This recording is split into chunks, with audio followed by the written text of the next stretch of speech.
Good evening, Cryptid fans. Another wonderful Tuesday is upon us, and Good evening. we got a great guest tonight, and he's been with us before, all the way back to show 31. I looked that up a little while ago. Damn, that's been a while. Every year, show 31, and might have been right around we were discussing. Might have been right around the time Chad came on. I'm not quite sure, but I guess if I would have just clicked play, I would have known if you were on here. But I didn't do it. I think I was on there with Brian. That's where I met him. It might have been when David was still here. Could have been. Could very well have been. David's still here. He's just incognito. You don't see him. But anyway. But got some recent Michigan. I won't call them shenanigans, but it sounds like we got some Michigan stuff we're going to hear about again, and it sounds what Jeffrey has told me promising. So, but anyway, Brian's going to give us the real details of everything. So, what, Jeffrey? Michigan seems to be one of those places that we get referring stuff from. Yeah, like I said, I'll bring it up again real quick. I talked about it a few weeks ago when we had Maggie on, but my cousin said I brought the topic up to him because he grew up here, Jeff, by where our very first show was supposed to be done, that particular area, but the guy failed to show up for us. But he grew up there in that area. So I brought up about Michigan. He said, "Oh, I don't doubt it. I don't doubt it a bit." About the what could be going on up there. Is he into the subject at all? No, not a bit. Not a follower of it by any means, but he doesn't doubt it. And especially in Michigan, he doesn't doubt it. So I'm sure he's heard stuff. And the religious side of the deal, he's definitely. He just brought stuff right out that I would normally mention to somebody, but boom, he hit me with it instead, and I'm like, okay, this is my cousin, but they didn't doubt it one bit about Michigan being an active area. So I'm excited to hear what new stuff that Brian's got to tell us. And I'll start with Mr. Blackie. Yep. Brother Blackie, how you doing tonight, buddy? I'm doing great. We, Eric and I registered for the McMinnville Bigfoot, whatever they're calling it, the Wild Man Con. So we're going to have a booth there with her products and our old line cryptids, beards and boogers, and Oddcast podcast merchandise for us and stickers for you guys. So looking forward to that. We don't have merch. I can't get any kick-ins from a certain person, but that's okay. But anyway, I'm gonna work on getting this lined up with some merchandise. You said I was talking about you. Jerry, who else would you be talking about? My wife. Could be my wife, Is she gonna start making the beards and boogers cookies? Don't give her no ideas, please. She's got enough to do. But anyway. Old line Cryptids cookies. We're gonna have old line Cryptids cookies. Old line Cryptids pastries. That's not a bad idea.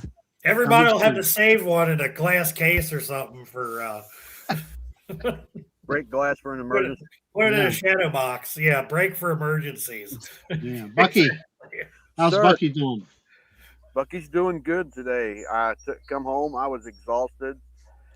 Past week and a half has really wore me down, and I took about a 2-hour nap. And Mary come in and woke me up. She said, "You're not going to sleep tonight."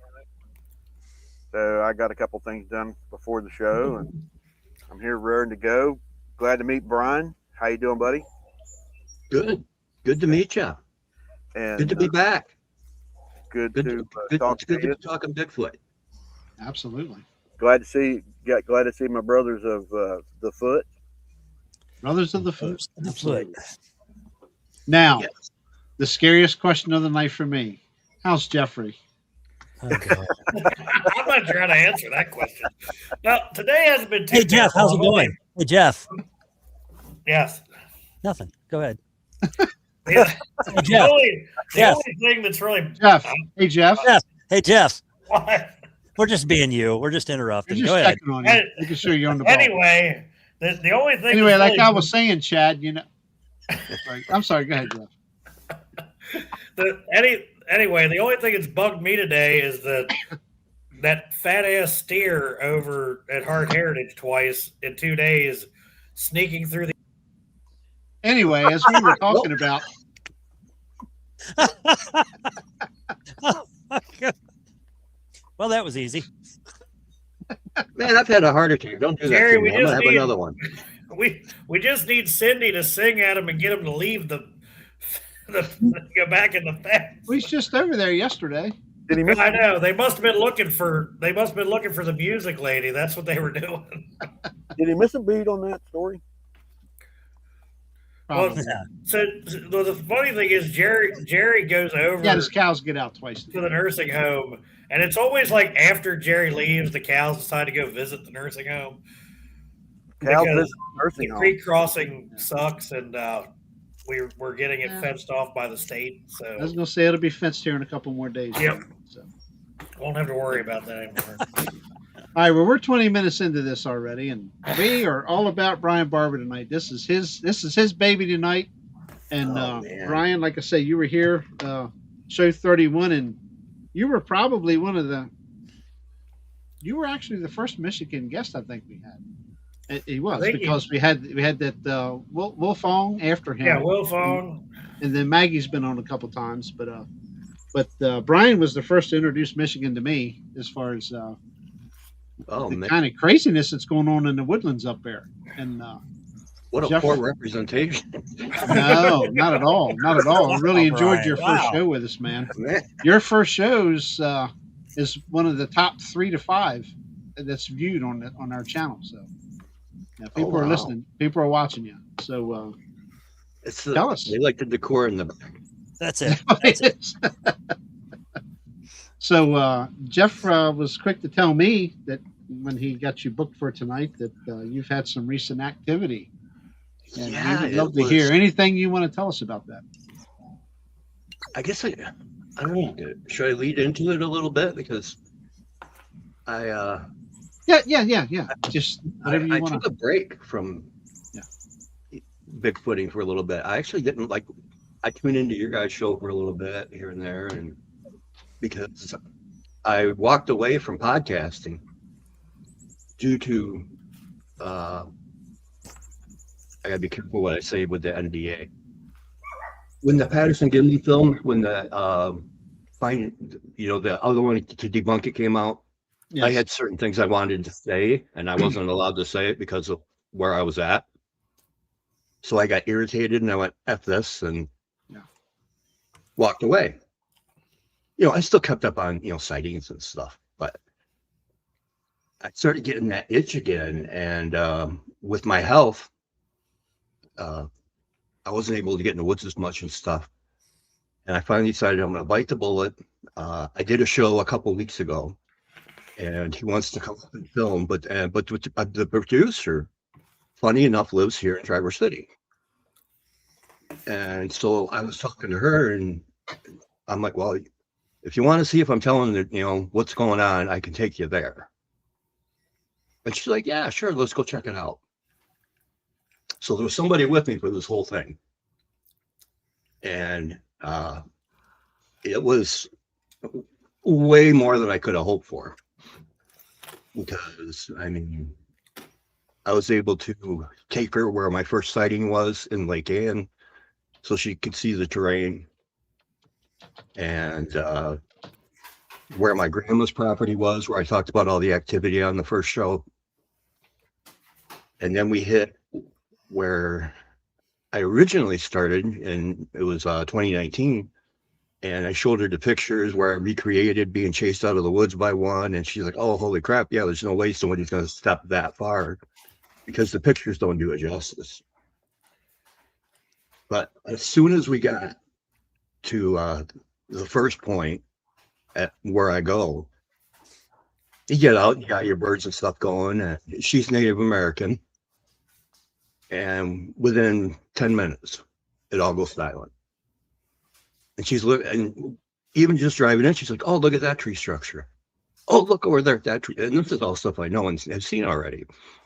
But then there's some new ones too. And she's like, oh, look over there. And she's way better at finding stuff than I was. As soon as we get out of the car, we're looking around. And once, I explained where I was putting peanut butter and stuff. And then the birds went silent. And she goes, you used to put it over there, right? And I'm like, yeah. And she goes, look at the trackway that's over there. And I'm like, what? And sure enough, There was a whole bunch of imprints, and the path was still there. It was worn down because I hadn't been out there in several months, so I didn't know what was. I had no clue what we were going to find, if we were going to get skunked or what. You know, I figured hopefully the tree structures were still there. We had such a rough winter. You know, I thought everything would have come down. Wow. But and so she's taking pictures of the tree structure. She's taking pictures of the prints, and then we're looking at it, and the leaves were still wet. So whatever had kicked the leaves up, you know, had just been through there. And we're talking a little bit, and she's like, she shushes me, which I hate being shushed, but oh, I hate that. So does Jeff. And that's why you just click him out, right? That's all right. And I didn't hear it, but she's like, no, she said, I heard a whoop. It sounded like a whoop. And so, you know, I'm showing her and explaining some of the stuff that we're doing, that I had done, and showed her pictures and where everything had been at. And the whole time you could feel like, you know, things are watching you. And we're at the far end, which is the end that I consider like a safe zone. It doesn't matter if you go there day or night, everything's okay. And sorry. So we were turning, and you could hear every so often you would hear some footfall. And then I took her, I said, okay, you know, I wanted to save my energy where I knew things were going to be found, because, you know, we're going to what I call the day zone, because you don't want to be out there at night. There's just that feeling, don't do it. You know, that was where I had the audio that I sent out of, it was getting towards sunset, growling that started. And it was because I had pushed my luck too far, I'm sure. And as soon as we got out, she's like, ooh, this feels different. And when you first walk in, you walk in 50, 60 yards, and you look off to the left, and you've got like almost like an aisleway through the trees, through a field, and then at the far end, there's a huge juniper bush. I think it's a juniper. And it's probably 4.5, 5 feet high. And 5 or 6 different times, I've caught pictures of a brown head over that bush. I didn't say anything, because I don't want to be putting ideas in anybody's head. You know, I wanted everything to be organic. And we were looking, and I thought, man, I think I see him. I didn't say it. Also, she grabs my arm and goes, she see that? I'm like, what? She see it? And then she takes a picture. And I said, was it brown? And she's like, yeah. And then I took my picture, and it was gone. So it had ducked his head down. But we've got like a before and after now, which is kind of cool that, yeah, the brown one was there checking us out. And we kept, you know, I was showing her where I was putting peanut butter, and where I had left the barrel was completely gone. I'm like, what the heck took a 55-gallon barrel for a ride, you know, because it wasn't anywhere. It was just gone. And so we continued to walk, and I said, okay, now we're coming up to what I like to call the Bigfoot Highway, because they blow this place up every couple of weeks. It's back in past the tree line, and there's like a valley. And if you stand down in it, you could be 15, 20 feet tall, and nobody would see you standing on top of it. Wow. And every couple of weeks you go back there, and there's imprints that are, you know, anywhere between 15, 17, and 23 inch. Wow. Every couple of weeks, guaranteed. That's a big print. So, Brian, I got a question. Is that the family property, or is this a different place? this is my research place. It's a different place. It's actually public. I remember you and I talked a couple months ago about you finally got back your old family place. Oh yeah. Yeah. Yep. That was toward the end of summer, and I had a recorder stolen, I don't want to say the guy's name, but he's got a place that butts right up to my grandma's old place. Now, who owns your grandma's place now? Some couple out of Florida. But you got permission to go in there. I remember that. Or no? Not yet. I tried. Okay. They haven't got back with me. But I got permission from this guy so I can go up to that property. Okay. So you're on the adjoining property, basically. Yep. Yeah, I actually got lost back there and wound up by the time I was smart enough to pull my phone out and got signal. I was probably, it's 250 acres out there. I was probably a quarter of the way on that property. Completely lost. I had to put the address in and use my phone and then use a Google Maps to get back to where I was going. Did you get disoriented, or did you just? What was that? Did you get disoriented, or did you just couldn't remember which way you were going? Or what happened was it was one of those things where I'm looking and it's like, oh, look at that tree. Okay, I'm gonna go look at that. Oh, look at that tree structure. Okay, I'm gonna go look at that. Oh, another tree structure. I'm gonna look at that. And then you look around and you're like, oh, I don't know where I'm at. What? So I was out there about 6 hours completely lost. And then by the time I got back, I wasn't paying attention because it's starting to get dark, and now I'm nervous because it was getting dark. And I get back, I plug my phone into my car because I use it for the Bluetooth, and it died within 5 minutes. So I was like 5 minutes away from being completely freaked out. oh wow, Imagine that. Yeah. that was Yeah, that property's still active. I mean, I took all kinds of pictures of prints. The guy told me that his dog had quit going out at night. And then the neighbor's dog quit going. They'd go out in the front yard, but they wouldn't go in the backyard. And then he would hear tree breaks in his backyard. He would hear cracks. I think he's got 20 acres. And then it butts right up to the 200, and I think it's 40 acres that the people from Florida own, the original property. And I've got all kinds of tree structure photos and some really good footprint photos. But I lost the recorder, which is a funny story because he was with me. We walk out, and I put it in a Ziploc bag, gorilla tape it, ironically, to the tree, and then I taped the microphone, so the microphone was out, but the recorder was in the bag. So if it got wet, it was no big deal.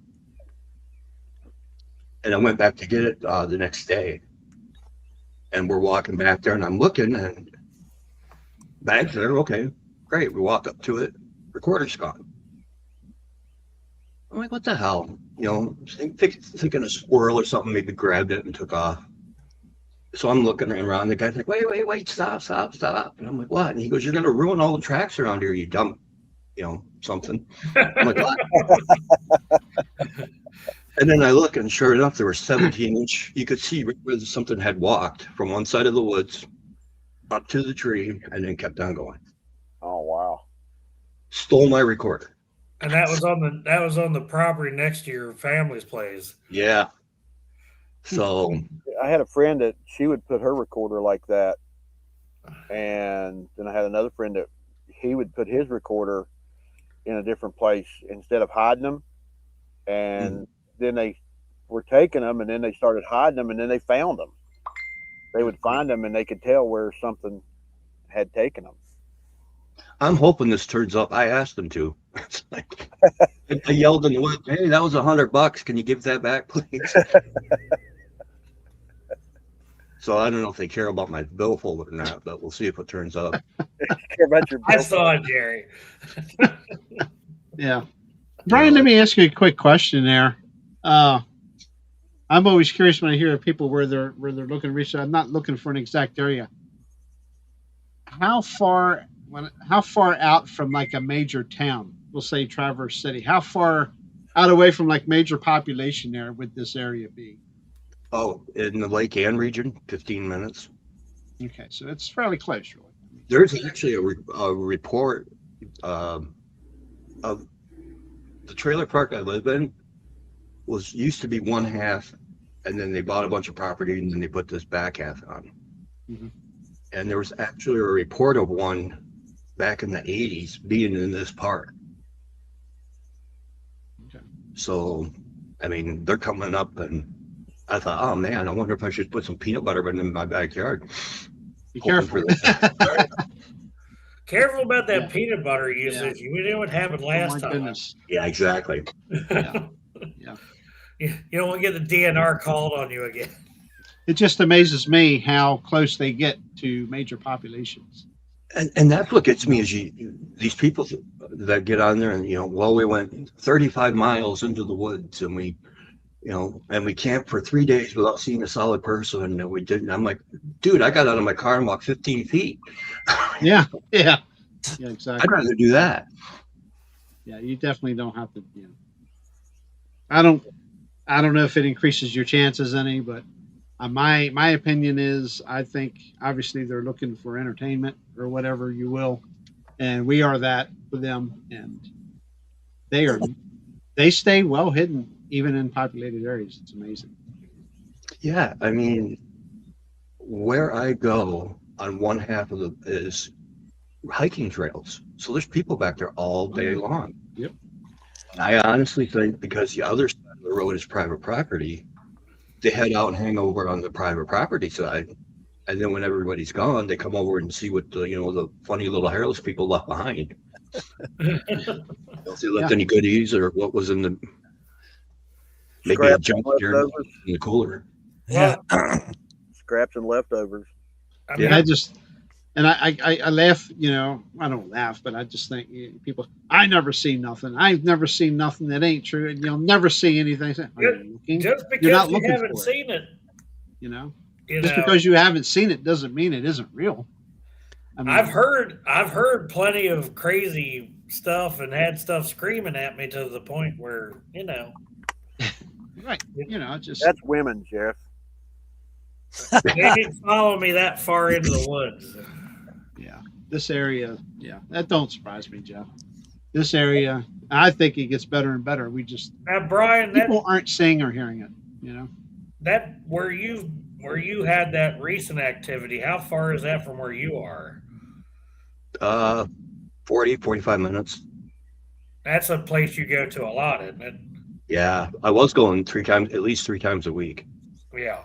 during the peanut butter phase. Now, is that the same area where the Walmart peanut butter jars were involved? Is Yep. it? Okay, that makes sense. Look at that. Yeah, there. For those of you who have not heard this story before, Brian, why don't you tell them the story behind the Walmart peanut butter jars, the 4-pound Walmart peanut butter. This is a good story. Yeah, so I had seen we'd been leaving gifts and trying different things, everything from like glow in the dark stuff and other kinds of food items. And I remember seeing a picture, and I still don't know who had that original picture, but it was supposedly a Bigfoot thumbprint in a peanut butter jar. I mean, it looked like Bozo stuck his nose in it or something. It was huge. So I thought, hey, why not? And at first I was cracking the lid, and we'd leave like one. We would start with the little jars, and it would disappear. And of course, you get your squirrels and possums, and your trash pandas out there taking stuff. But every once in a while, we'd find the jar. There wouldn't be a mark on it, and it would be lit completely clean with the lid screwed off. It wasn't chewed up or anything. So then we started, once I found out. And you were labeling the lids and the jars. Yeah, not at first. That happened about halfway through. Yeah. That's a key part of this right here. Yeah. He was dating both.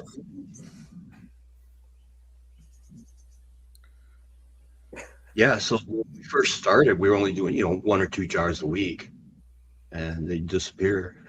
And it was like a game because the more we put out, the more, and a pattern started to happen where you would find the wrapper completely off the jar, but in one piece. Walk around, look around, and then you would find the lid, you know, and there wouldn't be a bite mark on it or anything. Keep walking, and then you find the jar. So it got to the point though where we had so many out there, and it was like I couldn't match jars to lids.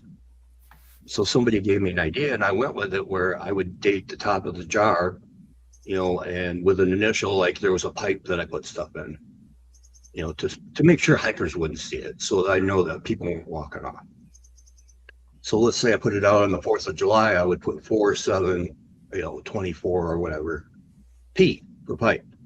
I put that on the lid and then on the jar. So when I found them, I knew what lid came from what jar, because as it turned out, sometimes, you'd find a jar 6 months old, but you found the lid 3 months before that. So it was, even though I walked the same path every time, it would just kind of turn off. So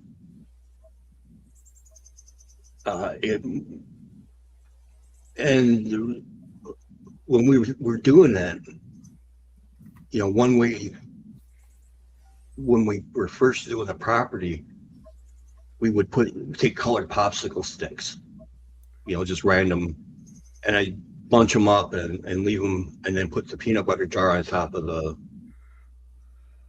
popsicle sticks and bungee cord, everything stayed in place. And then we would go out. It would be sometimes the next day. Sometimes it would take 2 days, but you would go out. The bungee cord would still be hanging on the tree. The peanut butter would be gone, but the popsicle sticks were laid by color on the ground. So there'd be 2 red, 2 green, 2 yellow. And so you put the popsicle sticks in the jar of peanut butter? No, they laid them on the ground, took the peanut butter. I mean, that's where you put them, was in the peanut butter. No, underneath it. Oh, underneath. So they were laying underneath. So then the jar would have been layered on top. Oh, hey, okay. Brian, how tight did you put the lids on? I never. After the first month, I quit even touching it. Oh, really? So, You didn't even open the lids. No, I didn't even crack the tinfoil. Okay. After I think, okay, we'll see. So they would go through the tinfoil and everything then. Yeah, they would open the tinfoil.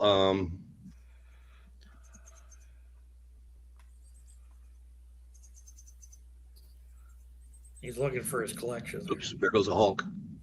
Did You can find see it fingerprints on any of perfectly that? round. They would peel the tinfoil off like that. Did you find fingerprints or anything on any of that? On one jar, I found 2 big greasy ones that I got hidden somewhere. But most of the time, they'd been out in the weather for a couple of days. So, but one jar I found did have 2 big greasy ones that were probably twice as long as my fingers. Oh, And I wow. got, pretty big mitts. So, Wow. And then, we kept getting that kind of activity, and that was when we were getting 23-inch prints. And what finally wound up happening was everybody had warned me, and this is the whole reason why I even came out and started opening up about what had happened, was because people warn you not to start feeding them because you can't stop once you do. But being arrogant at the time, as I thought, oh, I got this. They'll be fine. We'll just keep it over here. This is one of the right reasons why I don't feed them. Yeah, because I got hurt, and I had to have a tricep surgery. And so I was out of action. I was worried about tripping and falling in the woods and then having to have that surgery redone again. So I think it was about 2 months before I was brave enough to walk in the woods without falling. And we went back a couple times. And next thing you know, a friend who went with me, the DNR showed up at her door and said, "We wanted." Didn't know who she was, but we want to talk to Brian. Knew what she had done with me. The best question is, how did they know? There were two people. There's on the one side of the road is private property. There's two year-long residents, and then at the far end, there's a place where a guy brings his camper. And originally, I had permission from him to be on his property, and he was the one that actually warned me, "Don't quit," because I started it when I was here, and was he feeding it them? took them months when after he quit. So he was feeding them too. Yeah. And he would come back, and he had, a couple of those stone fountains as I don't decorations. remember you tell me that part. Yeah, no, he was feeding them originally, because once I found out it was private property, it was too hot. I didn't want to give it up, and so I asked him, thinking he'd say no or whatever. And then he said, "No, okay, but if you're not going to do it, Matt, here's my number." Old retired guy from Florida. He said, but at least I can put something out so they're not banging up my stuff, because they had taken his. It took him about 2 months, he said, to break them. That they would, if not, they would take his fountain, which weighed 150 wean them pounds. off of it somehow? What's that? Would he wean them off of it? I don't know exactly how he did it. I didn't get too in depth with him. He wound up passing away before the DNR got involved, so I lost access to that side. And so then what happened was, what was weird is where I live, we have DNR offices within 10 minutes of me, so any local officer could have come talk to me. Instead, it's a card from a lady. I won't put her on blast, but it was a card from a lady from Cadillac, which is over an hour away from me. So that's like the official, like, federal department then. Basically. Yeah, Department of Natural Resources. That's like if you're getting something's up with that. If you're getting contacted by somebody that's that far away from you that's a whole different deal. Yeah. In a local, Yeah, that's suspicious to me right there. That's real suspicious. That was what got me, was why are people calling me, wanting to talk to me from an hour away, and what's going on at this point? Because that's more of a federal thing than a local. Yeah. Well, that's what I mean. They have local offices. Yeah. Here, but they sent somebody high up from Cadillac to come here and talk to me instead of letting any of the local DNR officers handle me. Wow. And so we were talking on the phone, and I'll admit I was scared. It's like, I don't know what's happening here. I didn't want what kind of trouble I was going to get in. And she had been talking to me and said, "Well, this is the problem with you feeding the bears," because it started off with the wildlife. The wildlife's coming out. They're hibernating. The bears are coming out of hibernation. All of those Michigan bears. Yeah. Yeah. So, and that was when it came out that, she said the bears are getting too close to the houses. This is becoming a danger. You need to stop. And she kept, when we got, 10 minutes in the conversation, bears. And I said, "Are we being recorded?" And she's like, "No." I said, "Well, I'm sorry, but, I've been out there." At that point, it was 3 years. And, I said, "I've been out here 2.5, 3 years. I've never seen a bear print, never seen bear scat, never seen a bear. And since when do bears leave 23-inch prints and throw rocks at my truck?" And she went, "What?" And I went, "No, okay." And she says, "Well, this is the thing. It's private property because it's owned by a conservatory. They want you to, they're not going to kick you out, but they want you to quit feeding the bears." And she says, and we cleaned up a bunch of, went out there and got evidence, investigated. We got a bunch of your jars. She said, technically they're yours. Do you want them back? They knew the jars and everything. Yeah, they had the jars. Well, And how did they know the jars were yours? Yeah. that'll come out here in a couple minutes. There were the two people. What happened was, so anyway, she asked me if I wanted the jars back, and I should have taken them. I didn't even think about it. Well, you have some of the jars, don't you? Yeah, I had dozens of these things laying around. I finally threw a bunch of them out. It was like, when you're putting 9 jars out a week for Wow. 3 years, that's a lot of peanut butter jars. We probably found, the first year, we probably found 80% of the jars, regardless of what kind of shape they were in. I would say 25% were Bigfoot related, for sure.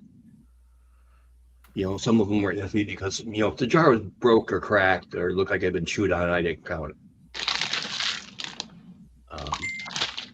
So anyway, she asked me if I wanted them back, and then she goes, well, I got a question about them. She says, why did you date the top one date and then the bottom the other date? And I'm like, what are you talking about? And she says, well, a couple of the jars, the lids are on them and they're clean, but you got one date on the top and one date on the bottom. Like, well, I didn't do that, so it must have been the bears. So, Yes, he's got jars for 2 different dates. Lids and jars.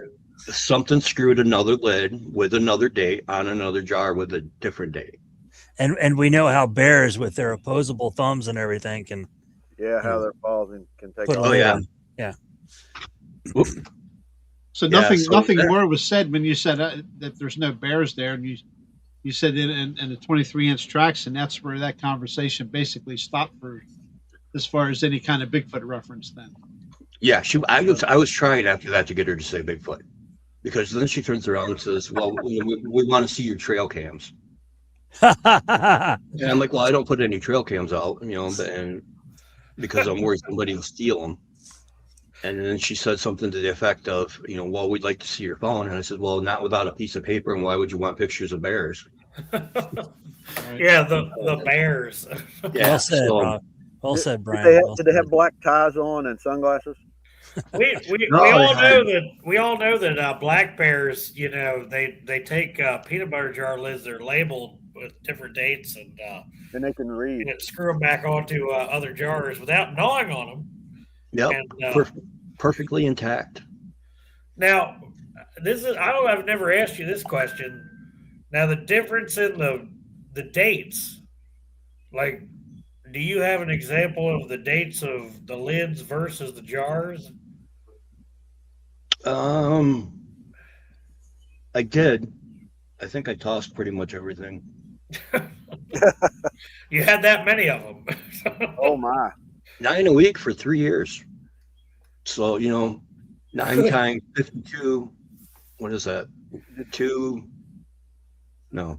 18, 145. Yeah, that's a lot of peanut butter. I like your answer. A lot of jars. Well, and that was, 468. yeah. So for about 2.5, close to 3 years. So really close to 1,000 jars of peanut butter. Times $5 an average. That's about 2,300. And that was during when we were told to stay home. So COVID. peanut butter was really high just after He that. was doing COVID peanut butter buying. Okay, you're the reason why I couldn't find any damn peanut butter then. Is that like, I know what it is. They thought it was government peanut butter, and the government people wanted it back so they could send it to jail. They wanted Well, the packages back. They were what was that, the government stimulus check? That Yeah. was Brian's stimulus check, was the peanut butter. Well, that actually led to one of the cashiers telling me about her Bigfoot report. Really?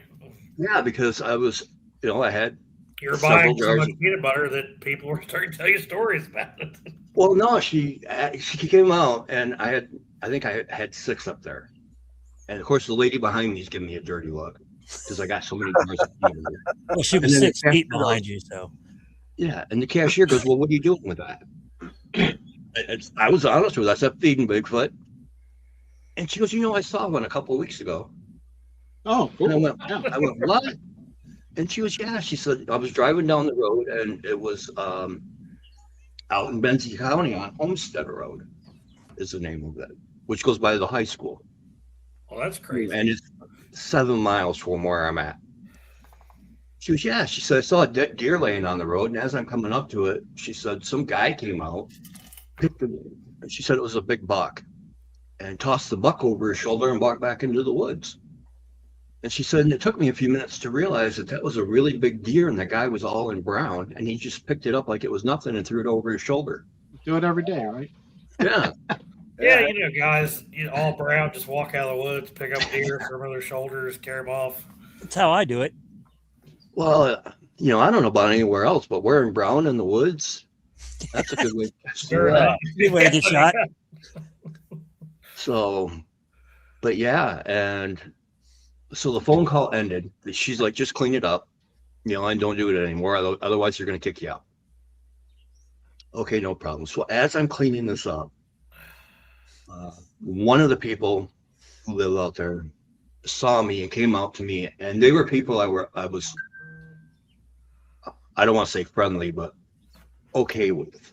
They knew what I was doing because they'd asked me before, and I wasn't going to lie to them. I didn't want them to, this is what I'm doing, and showed them pictures, and the guys looked at the one picture I have peeking around the trees, like, "Yeah, that ain't Kareem Abdul-Jabbar, is it?" Now, so, and they're like, "Okay, well, as long as you keep it on that side of the road and keep it out of our yard, we don't care." Well, what had happened was, after I had got sick, the person who was supposed to be putting peanut butter out didn't do it. Said when they went there, they got scared, so they didn't do it and didn't go back.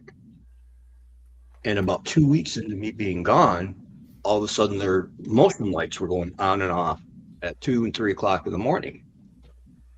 So they look at the peanut butter footage, and at the peanut butter footage, the security footage, and it was peanut butter jars bouncing in their yard. Yeah.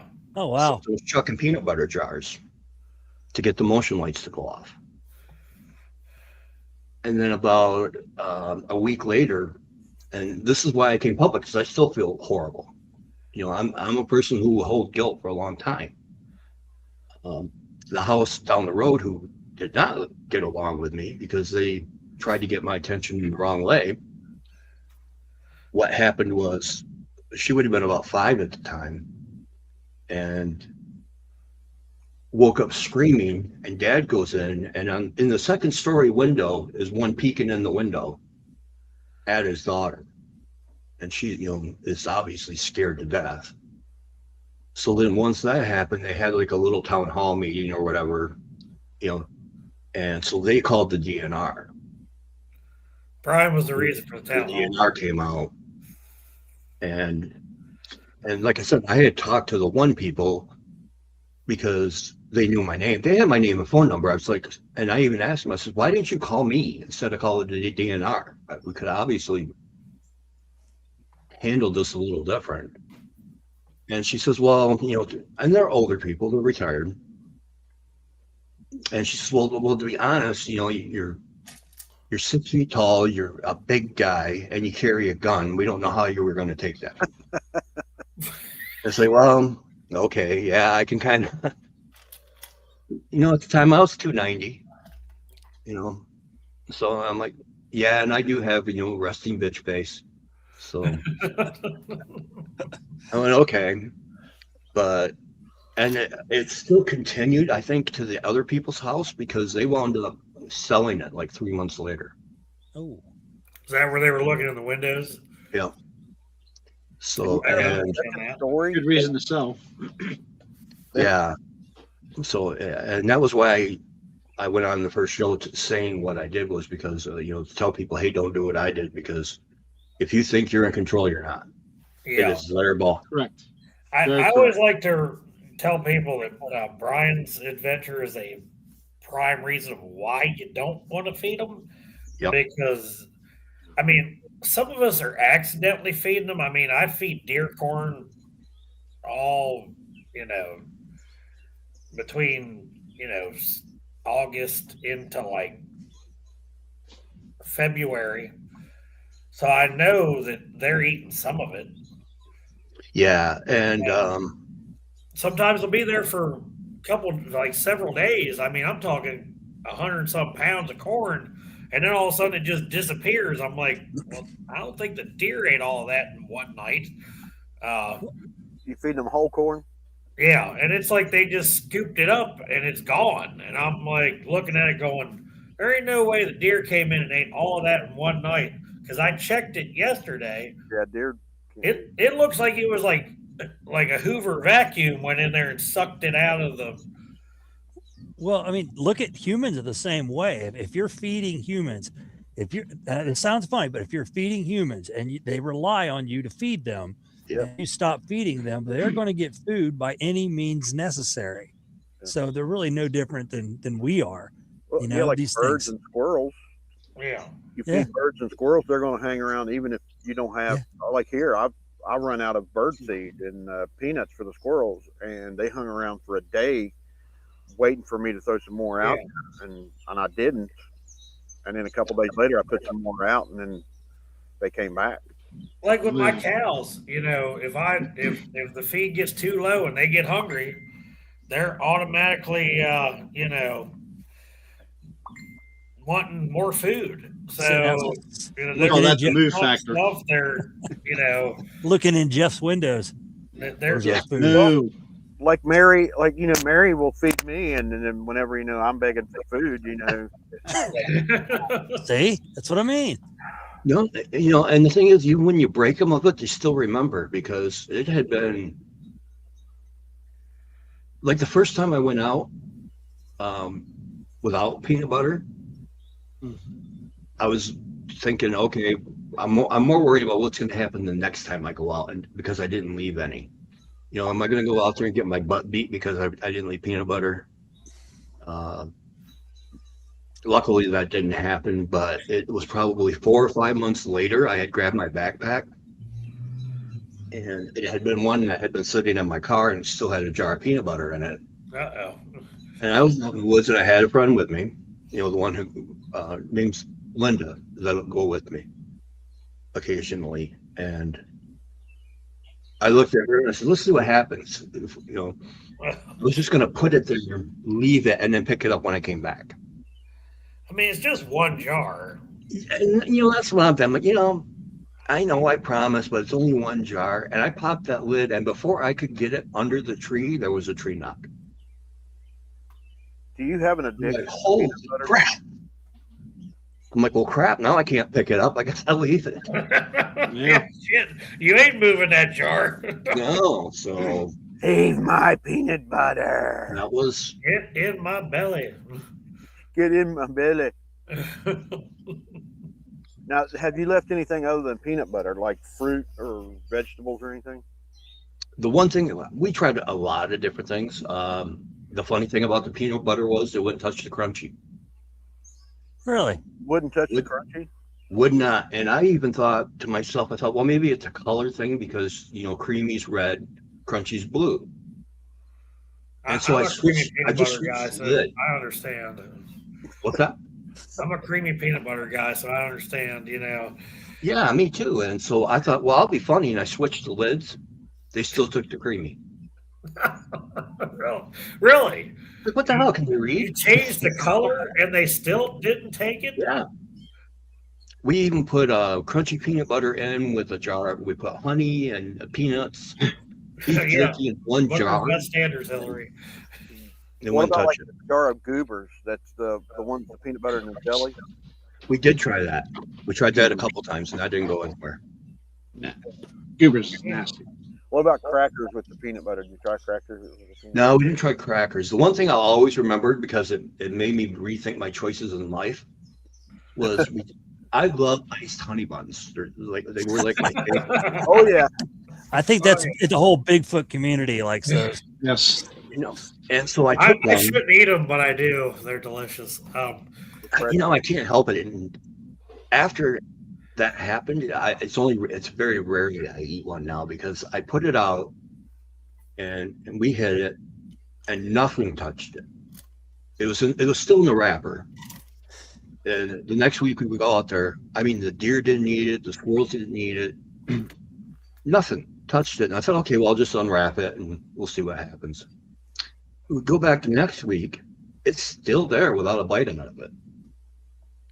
I'm like, what the heck? What does nature know that I don't? That they're not touching honey bunnies? What's in this? Yeah, really. So that was one thing I'll always remember. We tried. The bears love it. Yeah, I thought honey would be a big hit out there. And that's the weird thing too is where I'm at. There's literally pictures 3 miles away of people with bears coming up on their porch from ring cam. But out there where the Bigfoot, I'm finding tracks and stuff, no bear sign whatsoever. Maybe that's why. That's what I'm thinking is there's a family unit out there. I don't know if I sent you guys a picture the last time. For the people that, and the reason why I can say this with confidence to people who haven't heard this is I was so proud of myself. I found like it was maybe a 6-inch track, but it was like almost an inch deep. Oh, And yeah. it was perfect, little footprint. So proud of myself. Put my foot next to it, took pictures, sent it to my friend, and hey, look at this! I found a baby print. And then he sent it back to me. He's like, "Yeah, what about the big one?" And I'm like, "What big one?" I remember that. Yeah. And he turns around and ha ha ha ha! What a Bigfoot tracker you are! And he sent me back a picture with a white circle around the fact that I had put my foot in the heel of a track, and there were 5 toes about 4 inches above my foot. I never saw it. So, Yeah. and I wear a size 15 shoe. So for those things to be about 4 inches above there. Jeez. Yeah. I'm in an 11. I wear a 13.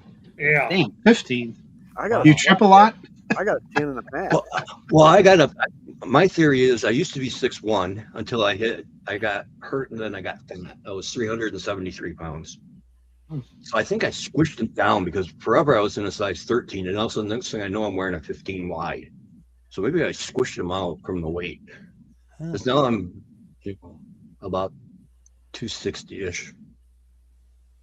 So, but yeah, and luckily enough, the action continued out there.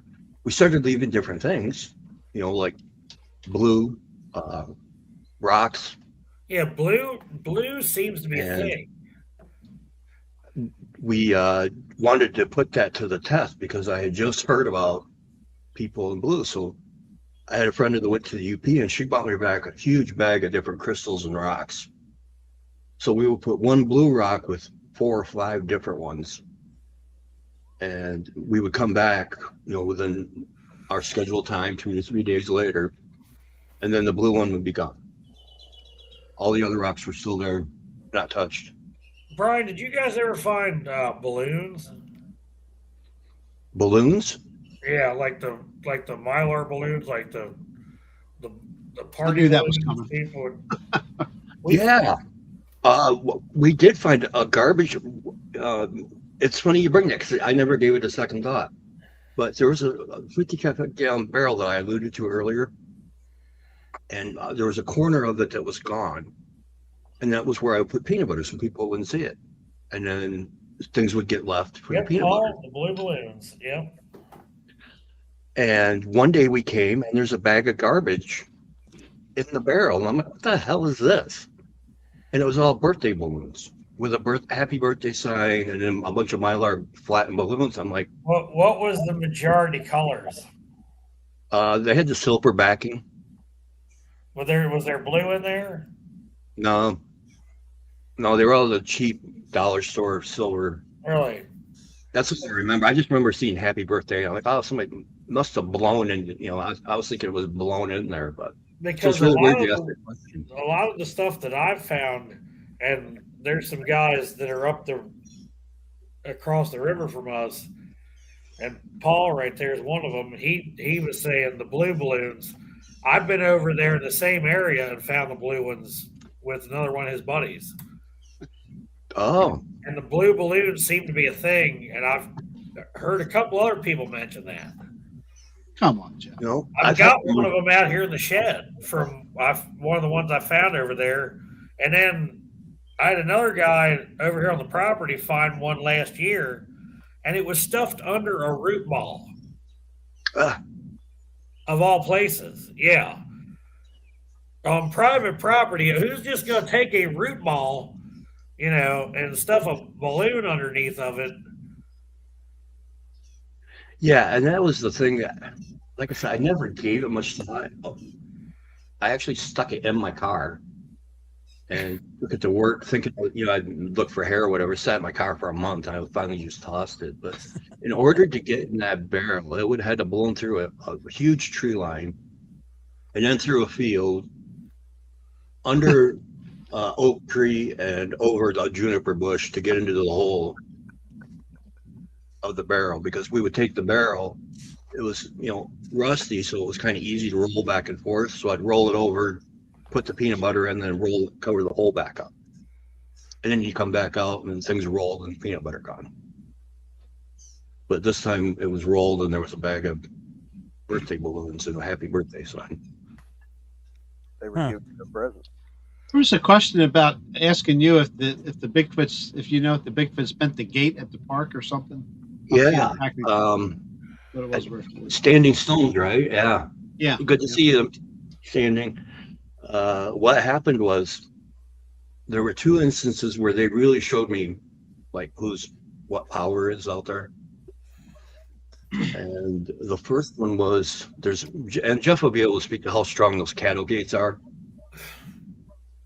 Depends on what they're made out of, but well, I got on it when I was 290, and I was jumping up and down on it, and it didn't flex. I could send you the picture. yeah. Now, was it made out of steel pipe, or was that pipe gate like Galvanized? the cheap stuff? No, it's not cheap stuff. A friend of mine told me that he wanted to know how strong his gate was, and it was identical to what was out there. Yeah. And he used a forklift, and it was about 800 pounds to bend it. So it was a pretty well made gate then. It wasn't. Yeah, it's a really heavy duty. Okay. I got gates here you're not going to bend. Yeah. No, I was jumping up and down, doing everything I could. And what? we went out there. Luckily, I had taken pictures before because I got a picture of the gate regular, and then we go out there one day and there were two footprints on one side, and then one section of the gate is Have you used glow sticks? I do have a glow story. Okay. We'll tell that after the gate. Yeah. So what happened was there were two footprints, and then it looked to me like something put its hand on it and pushed down to step over it, because then there were two more footprints on the other side. It bent it straight down into the next section of the gate. The forklift couldn't do it, but whatever. There was no sign of a tree falling, and like I said, it got pushed straight down. That takes a lot of weight. Yeah. So, and the fact that there were two prints on each side of the fence was like why I drew the conclusion that whatever it was just kind of. How tall was that gate? Boy, I don't know, 4 feet. It's about mid chest on me. About Jeff's height. Okay. Yeah. Hey, I'm 5'6". Thank you very much. Oh, okay. Well, yeah. 5'5", depending on which convenience store I'm leaving. Wrong white reference. Yeah. I've never left glow sticks because I don't know. I worry about what's in them, so I don't want to poison something. That's a good point. But what I did do was I took I got it somewhere. One of those, just a glow in the dark hard plastic ball, and I took it out. I actually put it on the barrel that I keep referring to, and it was gone the next time I came. I went, well, okay. I couldn't tell you what took it, but it was gone.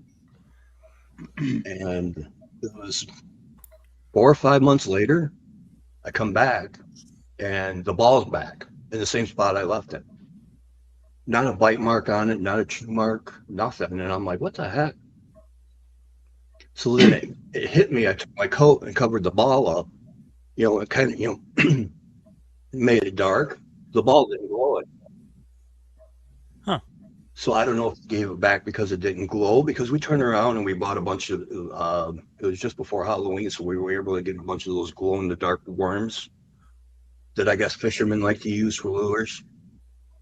So we got a jar of that, or a bunch of those, and put them in a plastic jar and put that there. And then when we went back the next time, the jar had been emptied and left, and all the glowworms were gone. Never found wow. anything. Have you ever used a harmonica or put a harmonica out? No. Nope, never tried anything like that. We're trying to come up with new ideas, so. Skitter says it's kazoo. The one thing I did try that I will never ever do again is call blasting. I did the Ohio howl, even though I was warned not to, because one of the people I talked to, he's like, that's, in his opinion, that is summoning the alpha male. That says there's, in his opinion, that's calling for the alpha male because there's a problem. So I played the famous Matt Moneymaker, Ohio howl. And before that thing stopped, and you could hear, this was at night, you could hear something come crashing through the trees. And then something hits my truck so hard, I thought it blew the back window out of my truck. And get my flashlight and look, and it was a huge, I call it a log. It was probably, 3 feet long and a couple inches around. It had been thrown through the woods at my truck after I played that call. Wow. And I mean, the call had just stopped. So it was instantaneous. It's like, well, I ain't never doing that again. Yeah. Brian, I got a question for you. Yeah. Have you ever had kind of like mind speak or anything, kind of, you've had a feeling in your thoughts that something's trying to communicate with you or anything like that? The only time I think I had that was my first sighting, and that was in '86 in Lake Ann. And how that happened was I was out for a late night ride like I would at that time. I was coming around the corner, and I don't know why, but in my head, there was a huge bag of garbage sitting by the guardrail. I was really irritated somebody did that. It was beautiful country out there. Why are you throwing garbage out on a guardrail? Maybe they hit it, maybe it was innocent and it fell out of the truck. But then as I get closer, I noticed it had hair. So I thought, oh, it's a bear that's all hunkered down by the guardrail. So I thought, well, I'm going to have some fun with the bear, and I'm going to see how close I can get before he runs off. And within 4 or 5 feet at this point, and it's not budging. And all of a sudden it stands up and squares off to my car. And I had a 79 El Camino, and the hair was 3 or 4 inches long, and it was brown or black with brown highlights. But its shoulders were wide as my El Camino 79 fender to fender. Its shoulders were that wide. So it would be 2 of me wide. Wow. And it was tall enough where the headlights hit about mid-chest with the brights on, but it was close enough where you couldn't see the whole thing. The head was kind of hidden in the shadow.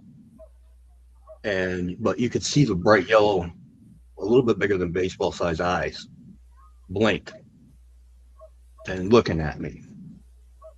And after a couple seconds of that, I go to hit the horns, because I'm done with this at that point. And something in my head said, if I hit this horn, this thing is going to rip pull this car apart, and I'm going to have a really bad night. So I'm sitting there like I'm ready to hit the button on Family Feud or something, still looking at it. And then it literally just turned, it would have been back to his left, and stepped over the guardrail. Didn't hop, didn't jump, just stepped and was gone. So that would be the closest I'd say I'd had to mind speak. Other than that, I just get really feelings like, okay, you shouldn't be here at this point. Or you're being watched. And like Saturday, I didn't say anything because, like I said, I didn't want to put ideas in people's heads. But when we went to the place that the day zone, it was that, okay, being watched, the heart starts racing a little bit, you can feel it going. And then, you know, she's like, do you see that? Do you see that? And, you know, saw the brown one. And then we continued on, and I showed her the one of the pipes had been moved. And I showed her pictures where it was. And somehow it had gotten, I'm a poor judge of distance, but 50 yards through trees, down a hill, only midway through the hill pointing down. So something had picked the pipe up and carried it and moved it. And I said, there should have been a fishbowl. And we went back to the top, and sure enough, because there had been an old fishbowl out there. So I take a small jar of peanut butter, and it fit exactly into that fishbowl. And that's what I used to do. It probably ticked them off because they really had to work to get that peanut butter out of there, because it would sit flat. You couldn't. I put it in there and I couldn't get it out. You know, so they had to shake the bowl or whatever. But you would go out there and find the fishbowl next to the pipe, empty, and then you would find the wrapper. Later, you know, find the jar. So, but something had picked that pipe up and moved it. You know, carried it down the hill.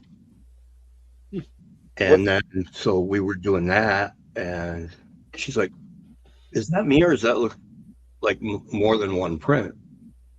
And sure enough, you could see where something. I had a tree structure that was like my favorite because it was the first one that I had ever found. It was only like 3 feet off the ground, but it looked like an asterisk, but it was like right in the middle of the tree. And so I loved that particular tree structure. And it'd been there the whole time.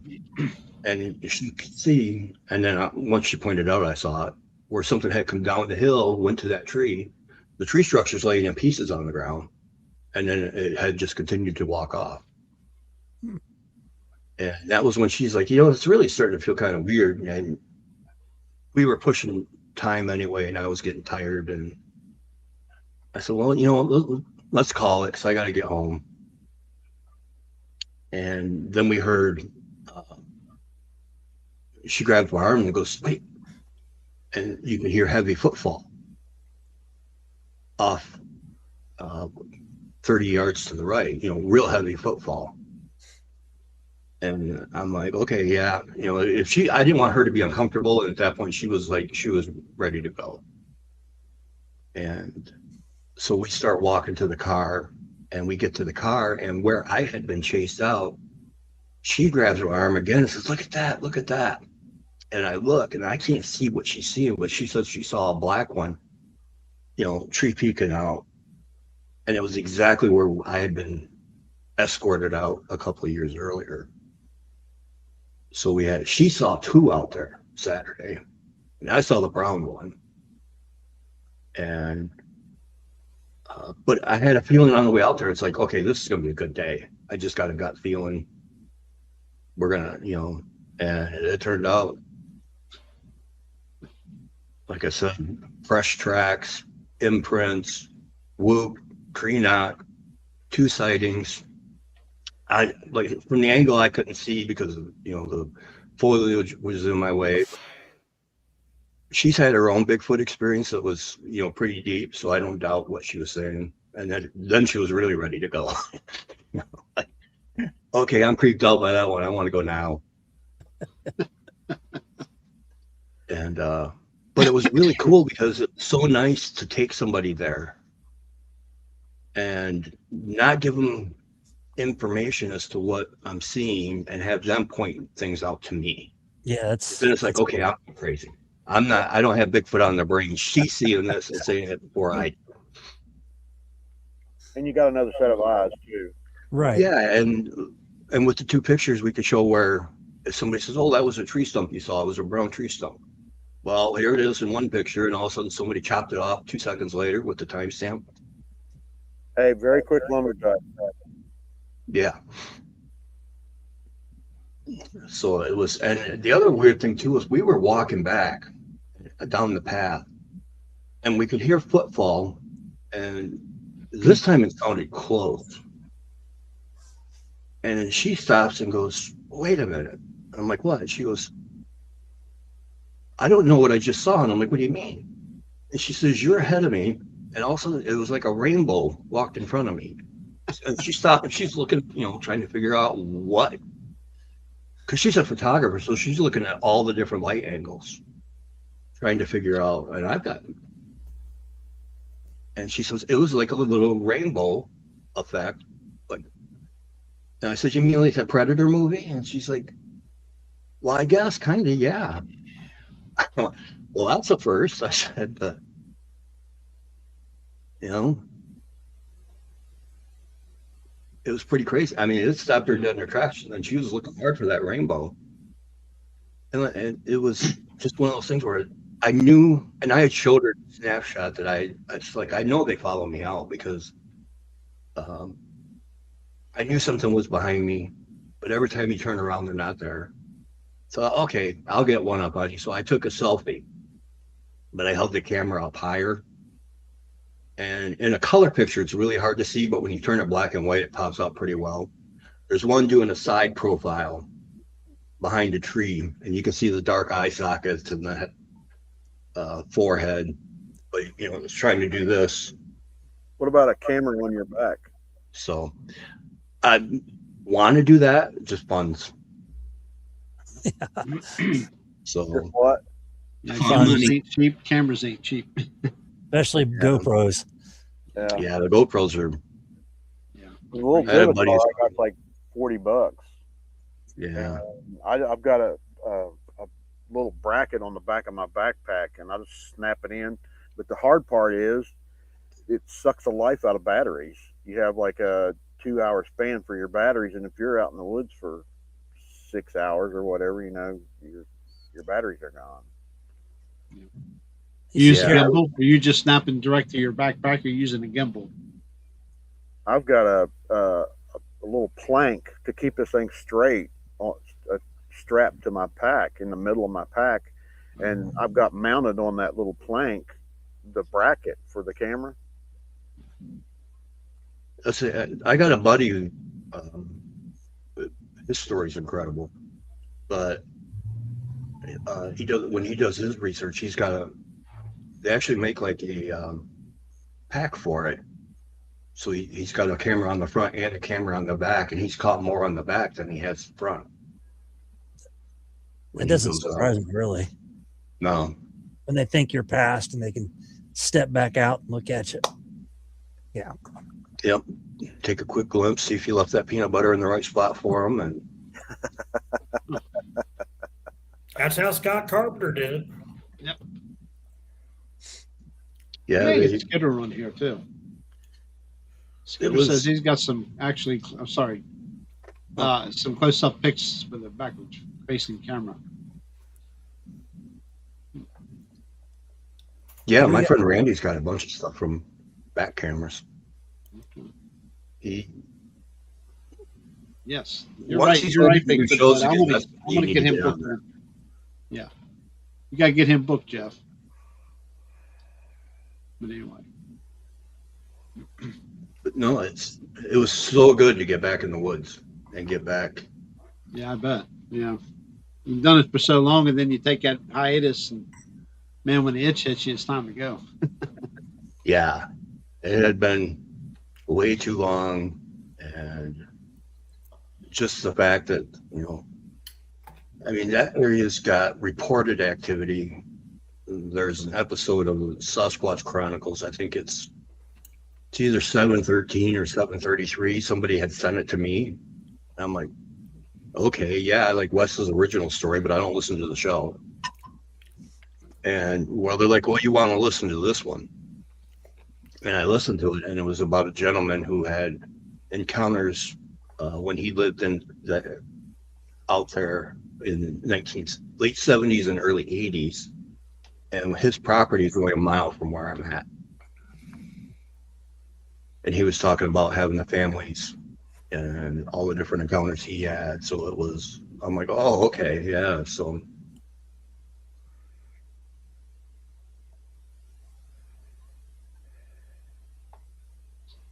yeah, and that was what I was telling. You know, there are areas like that, and that's like, you know, I explained earlier. The one place I can go, and day or night doesn't bother me, but at night, in this other half, it is not the place to be.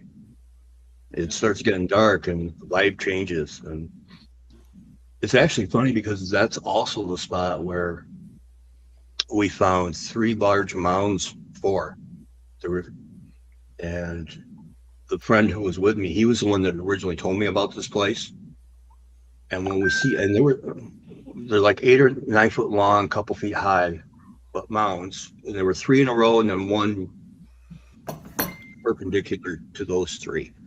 And he's like, okay, yeah, we need to leave and not come back because this is, you know, this is burial ground. This is sacred to them. And if you come out here alone, there's going to be a problem. They're going to protect it. Yeah.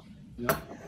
And then it's also the same spot where we went out and staying away from that area, but we were closer to the pipe, and we hear, you know, a long whoop, and the dog across the street started barking. And when the dog quit, we got another whoop. Dog started barking. Dog stopped barking. Get another whoop. This goes on for like 20 minutes. I'm laughing my hiney off because this thing is intentionally getting that dog to bark. Right. And as soon as he quit barking, you know, well, then after about 20 minutes, somebody says, "Get the hell out of here and let's a shot go." Yeah. And I'm like, oh, this is the wrong place to be. And as we were walking on, we didn't hear any more whoops. So I don't know if that guy had an issue before with it or what, but I don't know which way that bullet went. Other than peanut butter, what kind of what stuff is around there for them to eat? Oh, there's all kinds of deer. A lot of deer out there. Squirrels, chipmunks, berries.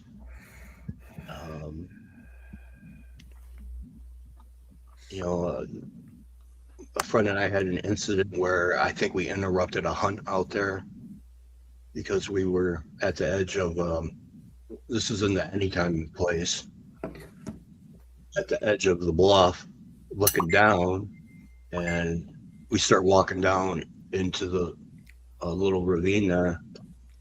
And all of a sudden you hear crash, crash, crash, crash, crash. We both jump. I was like, what the heck? And we see 2 deer running off. Oh, okay, no problem. As soon as you didn't hear the deer anymore and we were standing there talking, within 2 minutes, rocks start landing at our feet. Okay, we screwed up. And I had taken a picture and sent it to a friend, and I have a hard time with pictures. I don't see what other people see. But once somebody points it out, then it's like, oh, okay. Somebody puts the red circle around it, you can see it now. I'm a red circle guy. I gotta have it. Yeah. Well, Ryan, I've had people send me pictures of stuff, and they've tried to show me where it is, and I'm staring at it, and I'm going, I don't see it. Yeah, I've got 15,000 photos on my phone, and probably 3/4 of them are out in those woods. And so every once in a while, I might see something and I'll send it to somebody, and all of a sudden, you know, there's 2 or 3 red circles on there, and I'm like, oh, well, good thing I didn't delete that one. You know, like there was one, I took a picture of it because it was 10, 12 feet long, but it was like a normal like oak tree section that had been broken at both ends that had been laid in the trees, probably 25 feet off the ground. And I took a picture of it because I'm like, you know, I don't know how you would do that without heavy equipment back there. And somebody said, did you see this? And they sent it back to me, and sure enough, it looks like a 6-footer standing right against the tree, sitting there watching us. It was like, oh, cornflakes. No, I never seen cornflakes out there. What about peanuts? I know you was talking about peanut butter and crunchy peanut butter, but what about Yeah, we tried sticking peanuts in with honey, and that didn't work. just That laying didn't get touched at all. them in a pile or something? Have you tried that? I thought about it, but then I always wanted to try to have something that would be more conclusive to what took it. Because there's so much wildlife out there. I wouldn't know if a rat did it or a raccoon or Squirrels. Yeah. Well, yeah, squirrels. yeah. And the squirrels do. And I even got a picture of what I swear it must be gamma irradiated like the Hulk, because I saw one squirrel and also I looked at him like, man, that looks like a big fat squirrel. So I take this picture and there's a regular squirrel next to him. He's literally twice as big as it, and he's eating my jar of peanut butter. Oh, hey, So then I had stuck in the screen. I'm like, you little bastard. No wonder you're so fat. squirrel smash. Squirrel smash. It was. I got him on there somewhere just because I could not believe how big that fat squirrel was. Like, well, now I know why he is, because I caught him in the peanut butter. Jeff sent me 4 photos. I believe you sent him. I have downloaded. It's up to you if you want to go through them. We can real quick. Yeah. Okay. Yeah. I'll bring him up here on the screen real quick. Yeah, so that was the first print we found. And see where that fence is broken? There's a story behind that fence too. That was the other time they showed me how big they are. That fence used to be in one piece. Right. And what happened was, being a guy, I had to decided to water the fence. And on the post that I had peed on, they came back the next time, and the fence post was snapped off. Oh, wow. The fence was knocked down. And that's How 2 dare- pieces of the fence. How And dare so- you mark his territory? Yeah. Yeah, that's exactly what I think happened. Was they thought I was trying to mark territory, and they were going to show me what was going to happen if I did it again. Yeah. Or Wow. maybe I peed in the living room and didn't know it on the carpet. Could be. Could very well be. Pyro's got a great idea here. Try a giant glass pickle jar with peanut butter in it for print collection. I would love to, but I have to find a place to do it now, because I made a promise I wouldn't do it anymore out there. And like I said, the area is so good, I don't want to get kicked out. Right.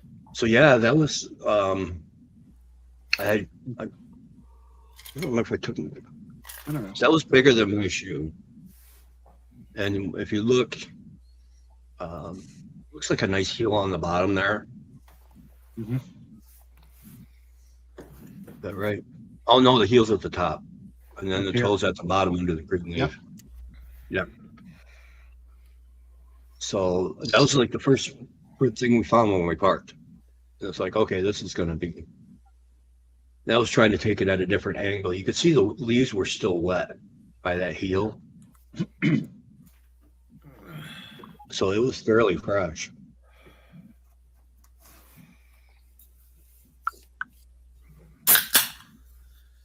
That's the fence post. Right here. I know that's something. Yeah. I remember that from high school. It's just a Coca-Cola Zero. Come on. I Going kind of into figured a- who did it. Yep, trying to take another angle picture of Yeah. a friend. There were several there. That was just the best of the bunch.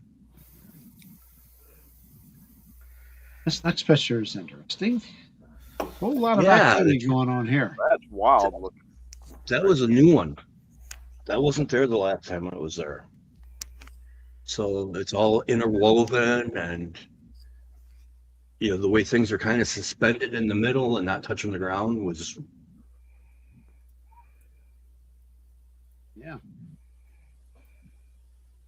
I'll have to get her picture. She took most of the pictures, but it's all crossed and interwoven. See how it's layered? Yeah, absolutely. That is Yeah. cool. So it wasn't deadfall. That center, how high off the ground is it? Mhm. Ish. What's that? The center right there where his little cursor's at? How high off the ground is that? About 5 feet. About 5 feet. Yeah. That's taller than Jeff then. Yeah. Jeff could do chin-ups on it. I'll come with. Oh, Jeff. Come on, Jeffrey. Yeah, that's That's pretty cool. very interesting. Very interesting. Yeah, it does. Okay. Yeah, so it was. That was one of the better ones. You know, we found some other stuff that maybe little ones did, where you would find the tree bent over and then anchored. So. Okay. I was hoping she was going to send me her pictures before the show tonight, but How far across was that? That structure. oh, trying to think, What was that about? 3 or 4 of me. It was pretty wide. 20 feet? No, not 20 feet. 3 or 4 of me, so 10 feet. 10 feet? Oh, okay. Okay. It looks wide, that picture. Huh? It's very- Yeah, it looks real wide. Yeah, it was a nice one. I'm saying 10 feet being conservative. I don't want to be one of those people. Oh, I saw a 25-inch print and it was 15. You know, or I saw a 12-foot Sasquatch, but he only left a 12-inch track.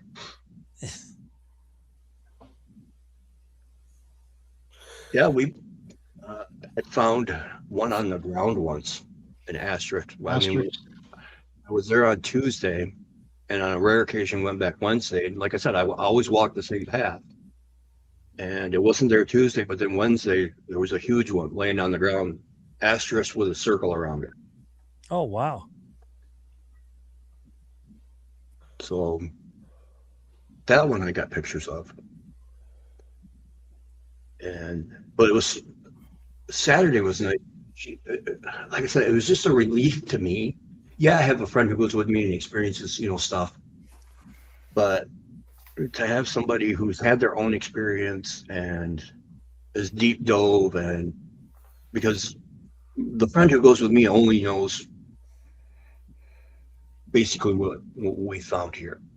She's not like me, where since I've been, since I can remember, I believed in Bigfoot and read everything I could find. And I don't consider myself an expert by any means. I consider myself an enthusiast, but a fairly knowledgeable enthusiast. So to have somebody who produces a YouTube show and everything come out and then have these experiences and validate was just almost like a relief, especially being my first time back in the woods, not knowing, having any idea what we're going to find, if we were going to find anything. And then to turn around and I saw one and she saw two, so it was. Jerry, did you see who's in the Yeah. chat room now? Yeah, I said hi. Yeah. Yep. Yeah, it was. I think it's going to be a good year out there, without a doubt, because there were some small prints, there was some medium. I didn't see the 23-incher, and that's what I talked to a couple people, and because a bunch of the old structures are gone and new ones put up. So, I was talking to a couple people, and they're like, well, there were two theories that sounded solid to me, I guess you would say. Was that either the old clan moved out and a new one moved in, which I don't think happened, because they reacted to me. Because I told her, I said, this works once in a while, we'll see if it works. And I clapped twice. And within a few seconds, we got a tree knock. So, and that was what I used to do when back in the peanut butter days. Every time I would go out there, I would clap, letting them know I left peanut butter. And then 25% of the time, get a knockback or another clap, but it sounded like two catcher's mitts instead of my hands. And so, she got to experience that. And the fact that they're still there, even with the harsh winter and everything, she got to experience it. And she did teach me some things too, which was nice from this, as far as what to look for, because she was finding stuff that I didn't. I guarantee you, I would bet if I still had manhood if manhood didn't take or cancer didn't take my manhood, I would bet my manhood that I miss more than I find, without a doubt. And when she's pointing stuff out, and I'm like, oh, holy crap, yeah. Have you She seen was blown away by anything like that? what's going on there. What'd you say, Bucky? Hey, have you seen any orbs or anything like that at night or even during the day?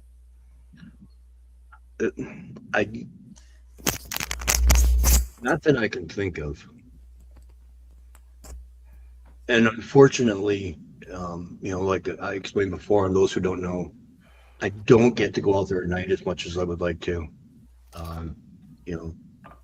My girlfriend's basically quadriplegic. She can only move her left arm, like a joystick, and that's it.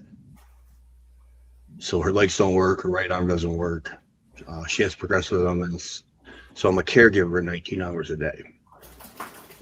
So as much as I would like to go out at night, because I know the few times I've gone, it has been off the freaking chain. I just can't go. There's that recording that I have.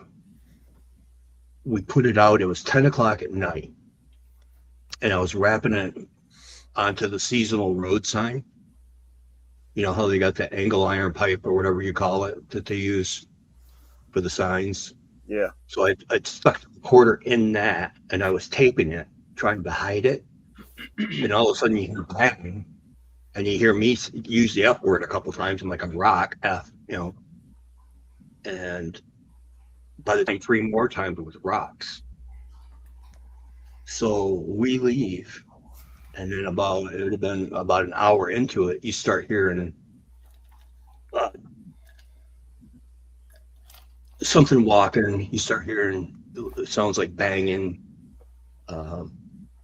wood knocks, and maybe an hour into it after that, so we're talking 12:30, you start hearing, they had to bring it out with the audio, taking some of the filter, but you can hear samurai chatter.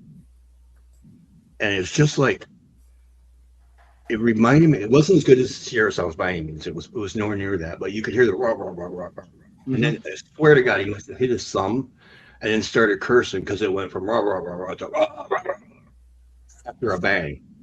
And I laughed my hiney off. But then you can hear the banging stops, you can hear footfall, and then something comes up and scratches the microphone. Oh, wow. And when I went out there the next day, I took a picture. It was right next to that street sign is a 19-inch print. And I know it was 19 because I had a windshield wiper from my Dodge Ram. And I put it next to it when I took the picture, and it was that long. Okay. So, so I know at night it goes. I've been out there. I went out there one night because I had found the perfect print. I mean, my first perfect print. So I'm all excited. I go and get the casting stuff. I go back out there and mix it, dump it. It was too thin and soaks into the ground. I'm like, crap. So I mixed some thicker stuff up, wondering if I can save it somehow. Put it down there. I'll think, okay, I'll come back in a couple hours, and hopefully this will be using that plaster of Paris. And so I come back a couple hours, and it's after dark. It's like 9 or 10 o'clock. And I thought, well, heck with that, I may as well put peanut butter out while I'm out here. So I put a jar of peanut butter in. I go over and I'm trying to muck around with the print and pull it out. It's garbage. But then you hear footfall and go back, and the peanut butter's already gone. Bungee cord's laying on the tree, peanut butter's gone. Oh, wow. That's followed me out into the woods, probably laughing, what's he doing with that? And then take the peanut butter and off they go. So, and then there's been other nights where if the grandkids were here, I felt okay. that they'd be able to get her water or anything she needed. So I would go out, and where I'm at, they have solar powered lights because for a long time that used to be a bad area for people going out and doing exchanges of different substances. So they put solar powered lights out to catch license plate numbers. Okay, a good idea. And I would go out and turn my truck off and sit under my truck with the lights on. And within 10 minutes, you'd start hearing them walking back and forth and, cracks and just going about their business. Not every time, a lot of the time. Half, maybe. And it was nice because at no point did I ever feel threatened. The first time I used a thermal, yeah, I felt a little threatened because Linda and I were standing there, and I had gotten one of those pocket flares, for your phone. So I plugged it in, never used a thermal before. And I'm watching, and it's on black and white, and we're looking down the service trail. And she's like, why is those two shapes getting bigger? And I'm like, it's on white for hot. That's just gas where the night sky is colder, in between the trees. And we're talking. She's like, no, they're getting bigger. I said, the trees aren't getting any wider. They're not getting any bigger. And I looked and I went, oh, wait, they are getting bigger. I'm like, what the heck? Then we hear a tree snap behind us. Yeah. So I turn with the thermal. And as I'm turning, I go past my truck. And my engine's black. I had it on black for hot. And I'm like, oh, that's not good. And as soon as they knew that we saw them, the pace picked up. So we get in the truck after the tree break and when I hit my brake lights, you could see two sets of eye shine in my rearview mirror in the tree line. And it was like, yeah, it's time to go. So that was the time I felt threatened. And the other time was that time I had talked about where my friend and I went out. And that was the beautiful part of this. Other than seeing the Sasquatch, was I got to show her where I took the picture of the prints to this cable box where Shauna and I had gone that night. I had taken the pictures, and she didn't believe in Bigfoot. But so picture, and I know I made those, and she's like, yeah, whatever, I said, well, let's go look, see what we can find. So we start walking up the hill, and it's snowy, it's about knee deep, and she had stage 4 cancer, weighed about 105 pounds. The whole reason why we went out at night was I made a special request from a friend because she wanted to get out. She was down, obviously, wanted to go do something. So I'm like, okay, well, let's just go for a ride, and we wound up there.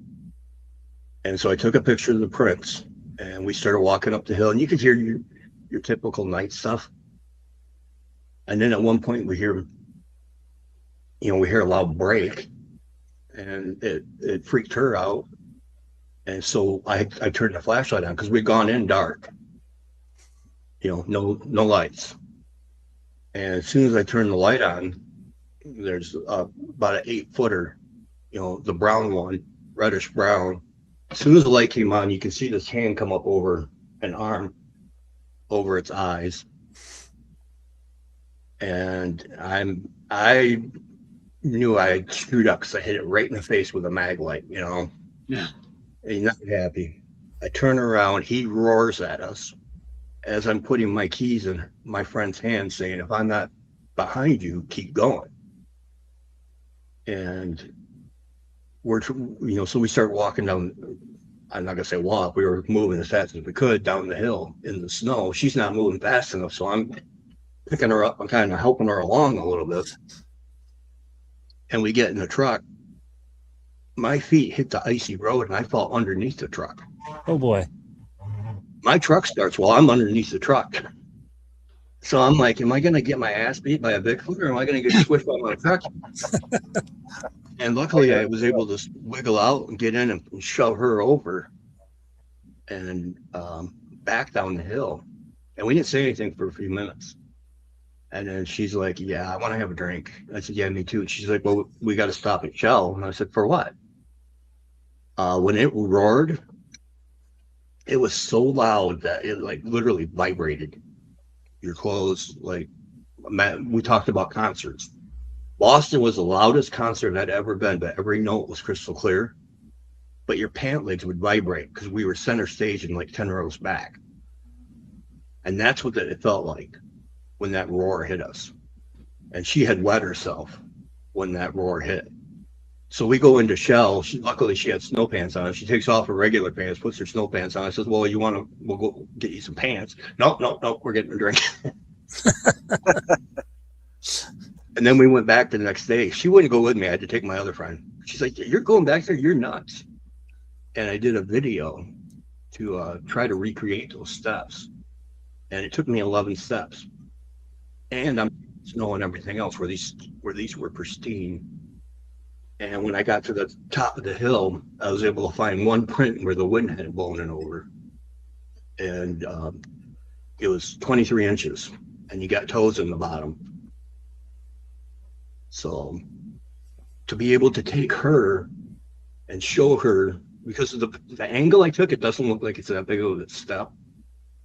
But when you look at it from the side and when you're out there, she's like, that's an 8-foot step, easy.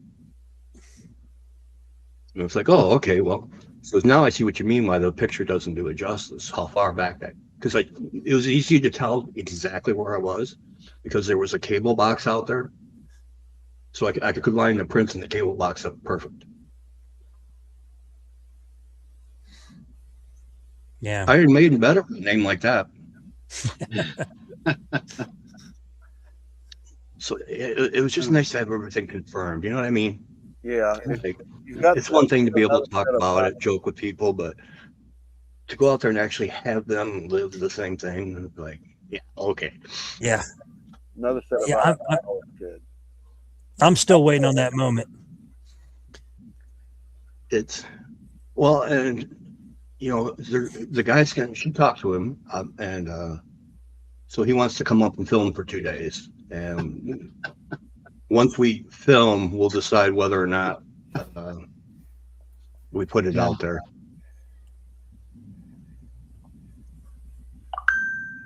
So the Yeah. Yeah. Ooh. After I saw Boston for their greatest hits tour, my ears rang for 3 days. It was. I think that's why I've got tinnitus so bad. Yeah. I've been to so many concerts, been up front next to amp. I think actually, I was at a band called Floggy Molly one year for St. Patrick's Day, and I was literally 2 feet from the amp. And when it gets so bad, and when you hear people talking afterwards, they all sound like they're on helium, and that's what it sounded like. Everybody was talking like this as I was leaving. Yeah. Yeah. Yeah, I've got tinnitus real bad too. My ears are ringing constantly. Yep. Same Oh, here. mine's horrible. Yeah. You lady will be like, why do you have that TV so loud? So I can hear it over the ringing in my ears. Absolutely. Yeah, we both have it here. Hers is worse than mine. She's ringing in her ears all the time. She's got hearing aids now. I've had to go to sleep. I have to have noise because it drowns out. It drowns out. Like if I can do crickets or tree frogs, that's my favorite to fall asleep to. That really drowns out the tinnitus as far as the pitch. That of hiss. the tinnitus. Yeah. Yeah, I have a fan going. If I don't have a fan on, I can't go to sleep. Yeah. I couldn't. I can't hear the fan. Wow. I'm that bad. Oh, Wow. Because I'm usually snoring and I'm out. My wife has a fan, air conditioner, and ceiling fan on, and I can't hear any of it. And I'm gone. yeah. If I don't have a medium-sized house fan on, there's not enough Xanax in the house to put me to sleep. It can happen. No, just kidding. Now Jeff, he doesn't. Yeah, he hears everything. Jeff could sleep through a hurricane. I thought he dozed off. The only thing I was disappointed about was we didn't find any poop because I forgot to bring. I told him about the sweet and low box. So we did find, interesting enough, she thought it was a big pile of scat, and when we went over, it just happened to be an anthill. But 50 yards from that was like another anthill that had been stepped on. No. And was very long and very wide. What's So the it was like, sneakiest thing you've done in the woods to them or for them to get a response? what's the what? Sneakiest, like putting something somewhere or hiding something in a particular place and have them getting it or something. I thought I was being clever leaving the tinfoil on. And then I would turn around, and if I could find a tree that where maybe you could reach under and shove it. There was a tree that was a stump, and then there was an opening at the bottom of the tree Uh-huh. where you could reach up and shove a jar of peanut butter. Uh-huh. And we did that and came back, and the stump was torn apart. Torn apart. Yeah, it was. There was nothing left of that stump. It was Oh, wow. ground level. And the peanut butter jar was gone. Yep. That's Yeah. So I mean, I'm not gonna. I'll be truthful. It wasn't a stump that the termites had gotten to it. Uh-huh. Something bulldozed it. Oh, wow. It was, I would do my best. I would put peanut butter in random jars and actually have to take a picture of the peanut butter and mark it on my phone so I would be able to find it. And go out there and then not find it, and then find a jar that had the date on it from 6 months later. Oh yeah, that's where that one was. Have you ever thought, now this is kind of what about like if you would do that again, putting like an Apple AirTag? Yeah, I did think about that. Came up, and a friend of mine brought up, but this was just before the DNR. He was going to give me a bunch of his tags that he puts on his cows and stuff. And we were going to do that with the peanut butter, but I never got the chance to do it. Jason Kenzie, of all people, when I did a show, he wanted me to turn around and put like glue and sticky tape on the jars and put these little sirens on so they would go off. I'm like, I don't want to get beat up the next time I go out there. What do you think? I won't piss them off. That's not the idea. I'm going to be with Jason next week. All right. Are you? Yeah. Ask him if he remembers that, because he was on the show and told me, what the heck show was it? Hide and Seek podcast I was on. It was like one of the first ones, and you could see the look on my face. I didn't say anything to him. He was really.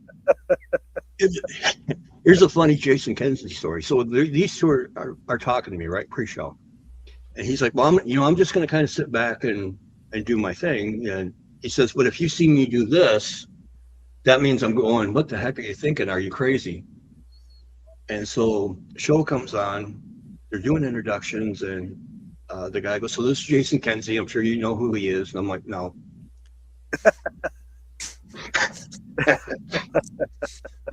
Sorry, I don't. I didn't know who he was at the time.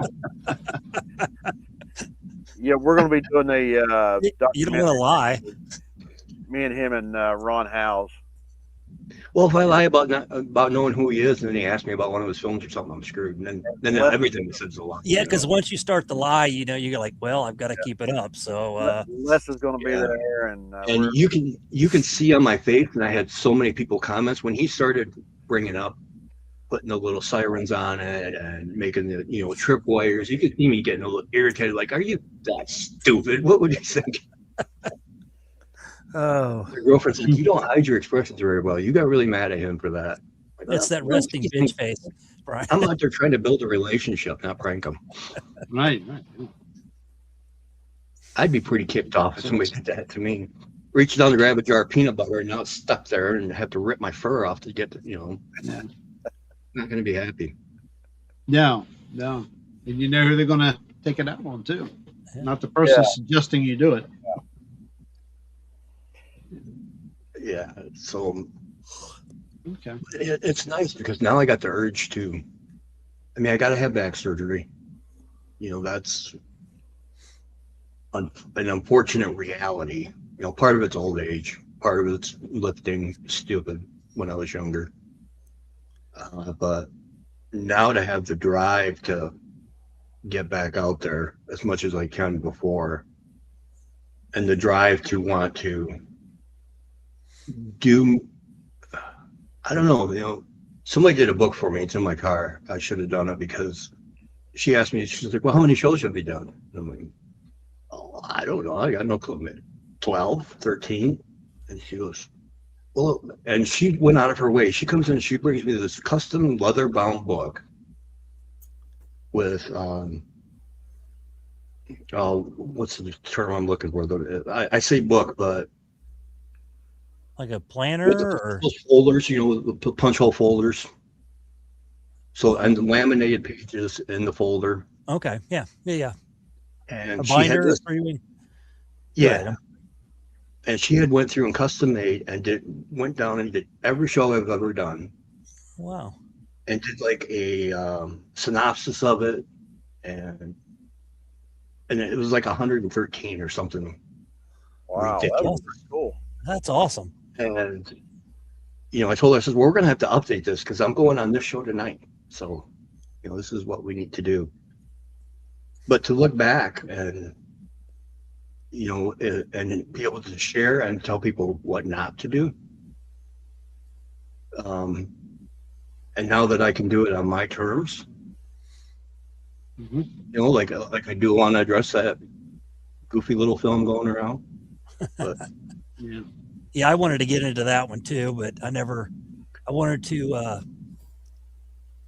kind of prove to everybody that was all about money, that it had nothing to do with proving anything. It was just about money is all it was. And that shows, I mean, because you have to buy it to see it. So yep. And nobody knows the history behind it and the people doing it. Right. So they did I heard about a study the other day, and they went back to like people in the 80s where they used to have to hook you. They measured attention span, and they basically had about 3 minutes to hook you, something. That has come down to 33 seconds now. Hey, I make YouTube videos. I know. You can tell how long people watch your video for. It's like our attention span has decreased tenfold. Absolutely.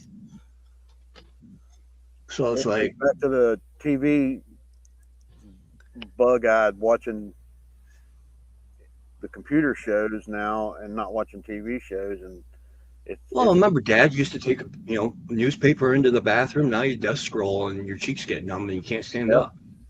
No. There you go. Lenny says Brian Barber is an icon in the Bigfoot community. Great guy. Hey. You are, Brian. I like you, dude. You're a good guy. No, I'm just somebody sharing. Lenny actually had this cup made for me. Did he? I was supposed to go to an event, but Elaine had some health issues and mine weren't that good. Brian Barber, the man, the myth, the legend, Bigfoot trembles. So I got to make that guest speaking thing up. That's cool. But I just enjoy sharing because I want to bring awareness. The really crazy thing is, the person who I went with, they've been trying to get like a town hall meeting together here in Traverse City, and the township won't allow it. That's ridiculous. They're afraid it's going to hurt tourists. We're a tourist community, and they're afraid. They've come right out and said, "No, we don't want it because it might hurt the tourists and scare them." Can you do it privately? Not Come that on, that makes Brian, any it sense, exist. but they should be able to do one privately on private property. They can't do nothing about that, I would. Yeah, it's just a matter of trying to find a venue. So the closest one they could find was Gladwin, I think, which is like half an hour away or something. And so it'll be the first one. That should be pretty cool. But now that she went out and had that experience out there, now she's like, "You're going to come speak, right?" I'm like, I don't know. I guess that would be kind of cool. I guess it's sweet. Just have everyone in my house.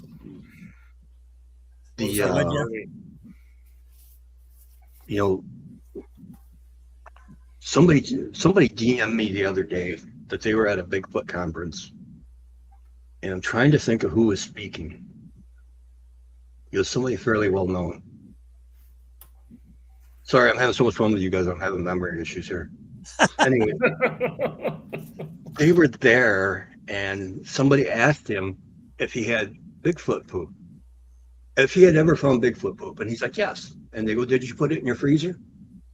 And he's like, yep. And they go, did you put it in a sweet and low box? And I guess everybody in the audience was laughing, but he didn't get the joke. So he wasn't quite sure what to think. So Are you supposed to put it in a sweet and low box? that's what I got in my freezer. That came out live. I was doing a live show. And the quick story of the sweet and low box is we were out walking, and it was the end of winter because it was still below freezing. And we looked down, and there's a massive log on the ground. And it was, unfortunately, I have pictures of it on my phone. It's like twice as long as my shoe, bigger than a Coke can. Turd laying next to this juniper bush.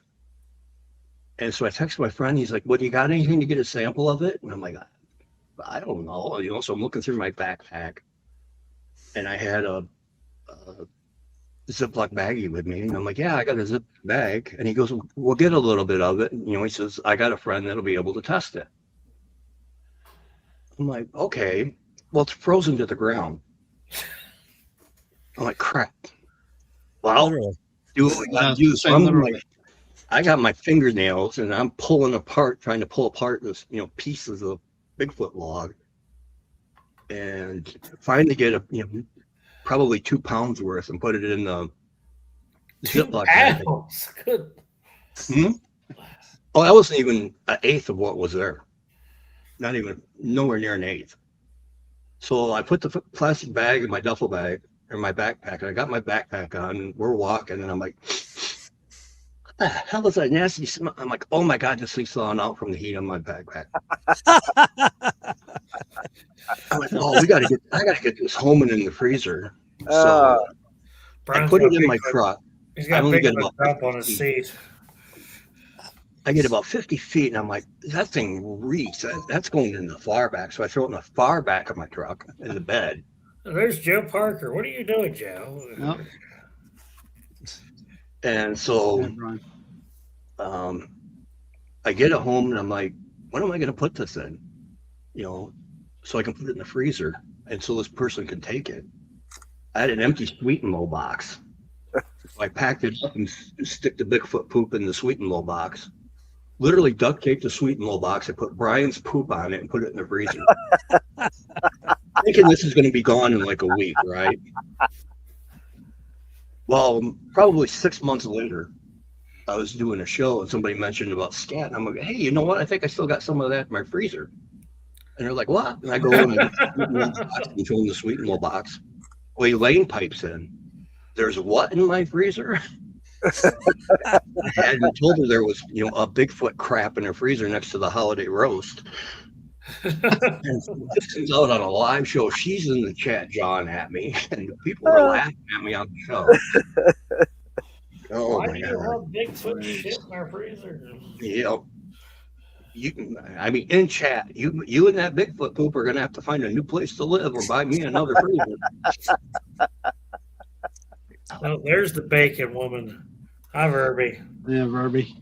Verb. Yep. So, it's cool. Verby, here it is. I've got the bacon.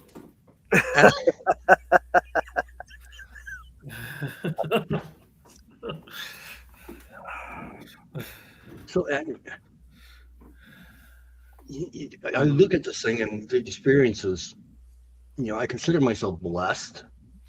I know a lot of people would, kind of freak out and blah, blah, blah, but because like I took my mom out one night, and we found probably 3/4 of a really nice 17-inch track. And so I'm taking pictures of it and stuff, and she's just kind of ho-hum, and I'm like, what? And she was, yeah, well, that's cool and stuff, but now I want to hear one. Well, you're not circus monkeys, Mom. I can't make them perform on command. You know how many people go decades of their life and never find what you just found? Well, yeah, but I want to hear one. Yeah.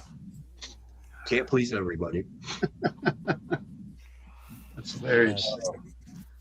We're 2 hours in, fellers. 2 hours in.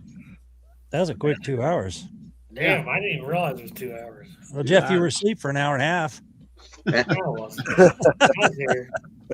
I'm sorry. I'm just used to saying that. My bad. You weren't. I was awake. Now you stayed awake tonight. Yeah. That's good stuff, Brian. I'll tell you, man. Stayed awake. Yeah. Mark the Stayed. state. Colon guard, yeah. And more coming. That's what I'm sure. I should order one of those colon guards and see what happens. Yeah. Be like the Melba Ketchum when she sent to the university. U of M was the one that got mad at her, if I remember right. Remember that whole shebang? Melba Ketchum sent some DNA studies in and didn't tell people what they were. Yeah. And U of M claimed it was unknown primate, wanted to know where she got it, and she told them, and they got really mad at her for not disclosing that it was Bigfoot DNA. Yeah, I remember that. So proved her point, didn't it? Yeah. Yeah. Yeah. Right. Yep, and that's what I don't know. It would be nice to contribute something like that, but yeah. Brian, all I got to say, brother, is I preach this to everybody: is we're not spring chickens anymore. Get out and do stuff while you can, while your body's still able. Before the older we get, the more our body falls apart. I know that, you know that. I'm sure all of us except Jeff knows that, but because he's still young. Well, you're still a young pup. You're still a young pup. Hey, I like to refer to myself as the poorly underpaid rodeo clown. I get beat up on a daily basis. So yeah, but you wait 10 years, brother. Your body's you're gonna feel everything. I feel it now. You're in big trouble then at your age. You're in big trouble. Dude, at your age, I was still playing hockey and traveling with softball and soccer. If I get beat up on a daily basis. Yeah. And now a friend of mine told me, I mean, I was well, we talked before the show, till I turned 50. I have a pain disability, but it doesn't affect my movement. It's just my pain level's off the charts from an injury. And but as soon as I turned 50, it's like the check engine light came on and there was no more extended warranty. So, great way to look at it. Yeah. My hips hurt. My back's got to have surgery. I've had tricep surgery, bicep surgery. Arthritis is called getting old, buddy. It's what happens whenever you get there. Yeah, Brian, I had this muscle here is a ball right here. I tore that. Yep, you got. Oh yeah. Yep. I never had mine redone, and I can't lift weights anymore because it just crumbles. It just cramps so right bad. up.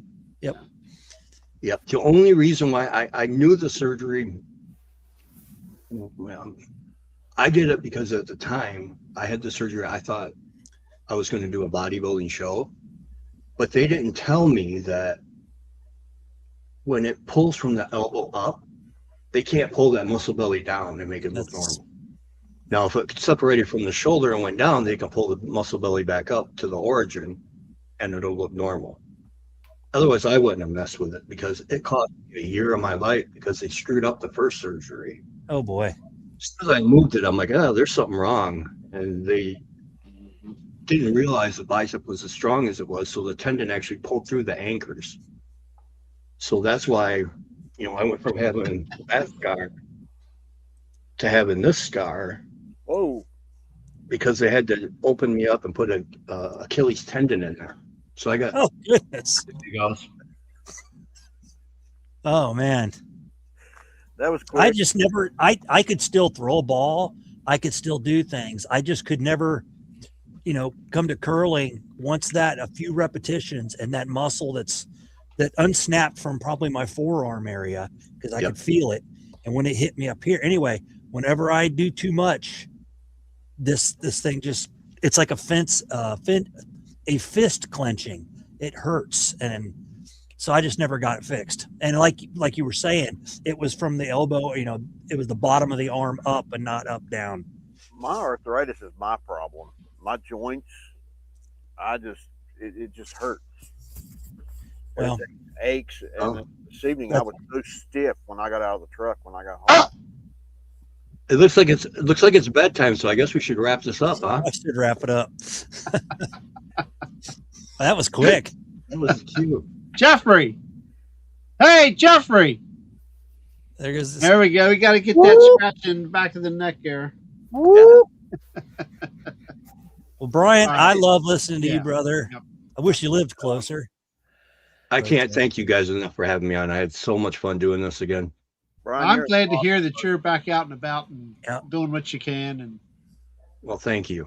and I think So I think you're I going will to keep continue you to guys keep bringing posted of stuff what- forward here. So we'll definitely be waiting to hear for sure. Yeah, I will definitely keep you guys in the loop and anything cool that happens out there. Awesome.